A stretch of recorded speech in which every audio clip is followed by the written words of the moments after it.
pizza toast. This has been booming for a while all over the internet, so I decided to make my own vegan version of the pizza toast. This is absolutely delicious, easy to make, and it is my new favorite. I hope you enjoy it. The first place where you need to start is with your vegan homemade cheese. As we all know, cashew nuts are one of the best kind of nuts to make creaminess and creamy cheeses. So of course today I'm using cashew nuts. But the first step is for us to soak them in hot water for 15 minutes before we proceed. Leave them to soak for 15 minutes and then drain them. Add the drained cashews onto a blender. 1 cup of water, 1/4 teaspoon of onion powder, 1/2 teaspoon of garlic powder, 1/2 teaspoon of miso, white miso, or you can use nutritional yeast flakes. 1 teaspoon of lemon juice. I just use a small lemon instead. 1/2 teaspoon of salt.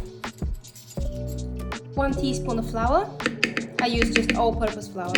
And 2 tablespoons of olive oil.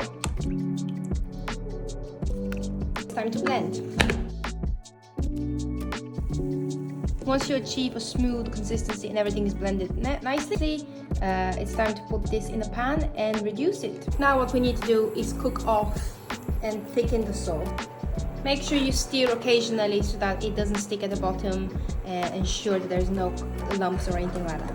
Cook for between 4 and 6 minutes until you achieve a thicker consistency. Achieved a thicker consistency, it's time to take it off the heat. Make sure you preheat your oven to 375 Fahrenheit.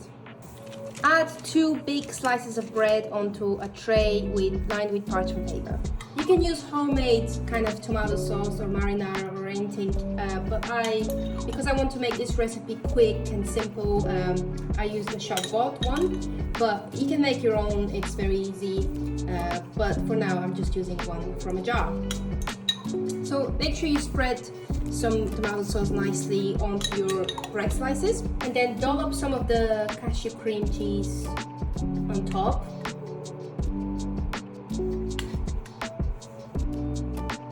Once it bakes, it will kind of set and it will become more solid, and it will taste very, very cheesy.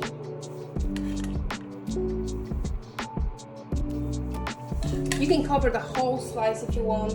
There's absolutely no preference whatsoever. There is no really right way or wrong way of doing it. I like to just dollop 3 of them. You can cover the whole thing. It's entirely up to you. And crack some black pepper at the top. If you have basil leaves, you can decorate with basil leaves. Unfortunately, I haven't got any. So I'm just gonna pop this in the oven and bake for 10 minutes. And it's baked. As you can see, I have decorated with a bit of greens. Didn't have basil or anything.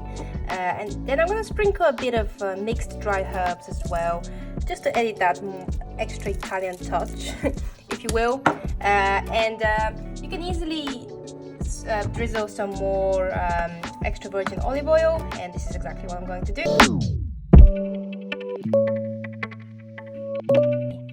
And this is the end result. It looks absolutely delicious, and I just can't wait to tuck in.